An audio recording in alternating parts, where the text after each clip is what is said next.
Assalamualaikum warahmatullahi wabarakatuh.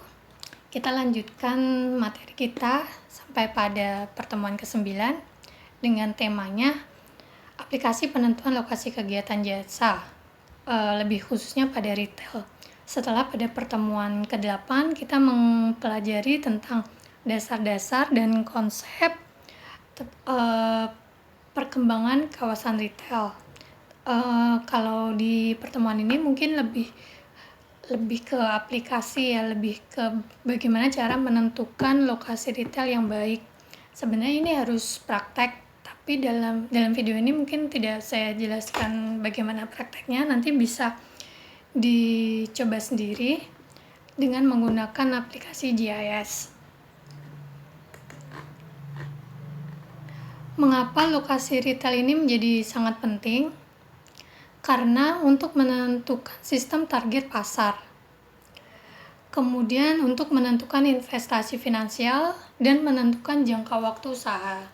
Terkait untuk menentukan sistem target pasar, misalkan, apakah retail itu dikembangkan di sekitar kawasan pendidikan? Apabila dikembangkan ke kawasan pendidikan, maka retail yang berkembang itu harus menjual alat tulis atau kebutuhan-kebutuhan yang menunjang kegiatan, seperti contohnya misalkan di sekitar kawasan kampus berkembang lokasi retail yang menjual kebutuhan ATK, kemudian kebutuhan mungkin alat-alat praktikum mahasiswa, seperti itu. Kemudian apabila dikembangkan di kawasan permukiman, lebih menyediakan bahan-bahan pokok yang diperlukan untuk rumah tangga. Kemudian jika berkembang untuk kawasan perkantoran, di sekitar kawasan perkantoran, mungkin lebih menjual makanan dan minuman, atau mungkin juga alat-alat kantor yang dibutuhkan. Kemudian investasi finansial. Investasi finansial ini tentunya akan berguna untuk pemilik atau produsen dari retail tersebut.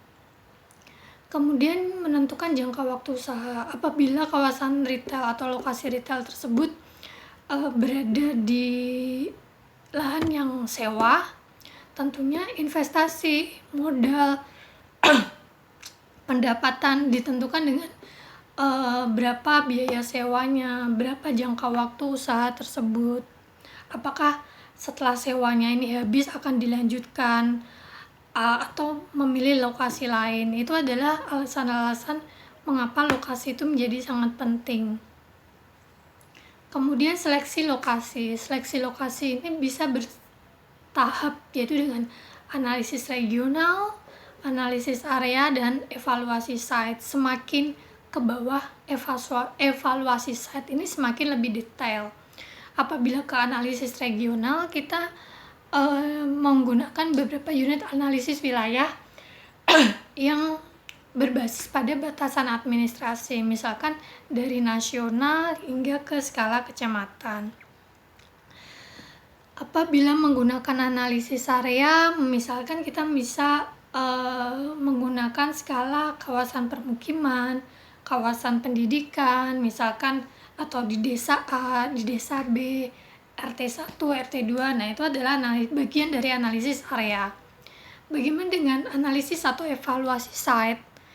Itu lebih ke penggunaan lahan atau aktivitasnya, atau juga ke target konsumen, bagaimana aksesibilitasnya, bagaimana tingkat persaingan yang ada. Kemudian selanjutnya, apa saja yang faktor-faktor yang mempengaruhi pasar? Faktor-faktor yang mempengaruhi pasar itu bisa karakteristik dan kepadatan penduduk, kemudian demografi, lifestyle, karena itu juga menentukan berapa harga barang yang akan dijual di retail tersebut. Kemudian tenaga kerja. Tenaga kerja itu apakah didapat dari masyarakat yang berada di sekitar retail tersebut? Tentunya jika diperoleh dari sekitar retail tersebut akan mempengaruhi terhadap upah minimumnya. Upah minimum akan semakin rendah. Kemudian dukungan pemerintah. Dukungan pemerintah lebih ke penentuan zoning, peraturan zoning. peraturan zonasi atau zoning map ya, zoning regulation, zoning map. Nah, itu apakah wilayah tersebut atau zona-zona tertentu bisa diperuntukkan untuk kawasan perdagangannya jasa, termasuk juga kawasan retail. Kemudian terkait supply demand barang dan jasa dan juga tingkat kompetisi, tingkat persaingannya. Kemudian untuk di modul saya ulas juga materi tentang indeks retail saturation, yaitu dengan rumus jumlah penduduk dikali pengeluaran rata-rata penduduk dibagi luas wilayah. Nah, itu didapat indeks retail saturation. Kemudian selanjutnya ini adalah aplikasi penentuan lokasi dengan menggunakan analisis spasial. Di analisis spasial ini, perangkat tambahan adalah ArcGIS atau ArcView, mampu membantu pengguna untuk menemukan lokasi-lokasi yang diperuntukkan untuk retail. Kemudian prosesnya menggunakan analisis query dan juga analisis overlay. Prinsip utama dari analisis ini adalah harus dalam bentuk grid atau raster.